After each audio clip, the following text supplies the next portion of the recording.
రాష్ట్ర ప్రభుత్వం ప్రతిష్టాత్మకంగా చేపట్టిన చౌక దుకాణాల షాపులను కూటమి ప్రభుత్వం తిరిగి ప్రారంభించిందని టీడీపీ రాష్ట్ర కార్యదర్శి డాక్టర్ వాసిరెడ్డి దాస్ తెలిపారు. కాకినాడ రూరల్ రమణీయపేటలో 1వ వార్డులో గల రేషన్ షాప్ ఓపెనింగ్ చేసిన నిత్యావసర సరుకులను లబ్ధిదారులకు టీడీపీ రాష్ట్ర కార్యదర్శి వాసిరెడ్డి దాస్ అందజేశారు.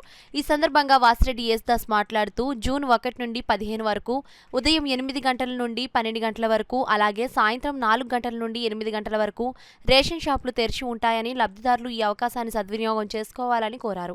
ఈ కార్యక్రమంలో రాష్ట్ర సివిల్ సప్లై డైరెక్టర్ కడాలి ఈశ్వరి, 1వ వార్డు మాజీ కార్పొరేటర్ పేరాబత్తుల లోవబాబు, టీడీపీ నాయకులు, కార్యకర్తలు పాల్గొన్నారు. ఆ వాహనం ఎప్పుడు వస్తుందో తెలియదు, ఏ రోజు వస్తుందో తెలియదు అనే పరిస్థితిలో మరి ఈరోజు అది పాత పద్ధతినే మళ్ళీ పునరుద్ధరించి వాళ్ళకి పనిలోంచి వచ్చాక కూడా నైట్ 8 గంటల దాకా స్టోర్ తీసి ఉంటుంది. పొద్దున్న 8 నుంచి రాత్రి 8 దాకా కూడా ఉంటుంది, మధ్యలో లంచ్ టైం కాకుండా. అలా 1 నుంచి 15వ తారీఖు దాకా కూడా ఏ రోజైనా వచ్చి తీసుకోవచ్చు.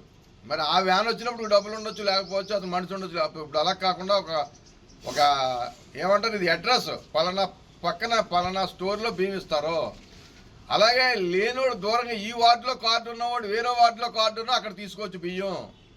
దానికి ఏ రకమైన ఇబ్బంది లేదు. ఏదైనా ఉంటే లోకల్గా మాకు చెప్పండి, ఎక్కడైనా బియ్యం మీ సరుకులు తీసుకొచ్చి అని చెప్పి గైడ్లైన్స్ ప్రభుత్వం ఇచ్చింది జరిగింది. ఎందుకోసం అంటే అద్దెకున్న వాళ్ళు ఈ వార్డు నుంచి 2వ వార్డుకో 3వ వార్డుకి వెళ్తారు. మళ్ళీ ఇక్కడికి రావాలంటే కష్టం కనుక ఆ 3వ వార్డులో కానీ 2వ వార్డులో కానీ తీసుకొచ్చి అని చెప్పి సందర్భంగా తెలియజేస్తూ, ఆయా తెలుగుదేశం పార్టీ ఆవిర్భావం నుంచి 3 సూత్రాలు పెట్టింది.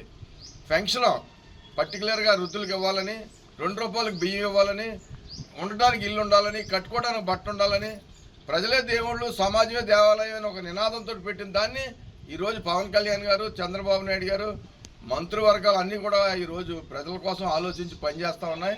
ఇది మంచి అవకాశాన్ని ప్రజలందరూ అందుబాటులో ఉండాలని నిన్నే పెన్షన్లు ఇచ్చాం. ఇంటికి పట్టుకెళ్ళి ₹4,000 పెన్షన్ ఇవ్వడం జరిగింది.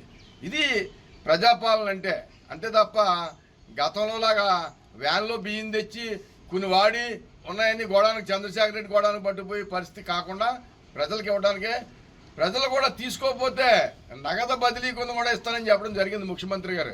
ఇది కూడా మీరు ఆలోచించాలి. ఎవరైనా బియ్యం వద్దంటే అది నగదు బదిలీలో మార్చి డబ్బులు ఇచ్చే పరిస్థితి కూడా ఉంటుందని చెప్పి సందర్భంగా తెలియజేస్తూ, తప్పకుండా అవకాశాన్ని ప్రజలందరూ సద్వినియోగం చేసుకోవాలని ఈ సందర్భంగా తెలియజేస్తారు.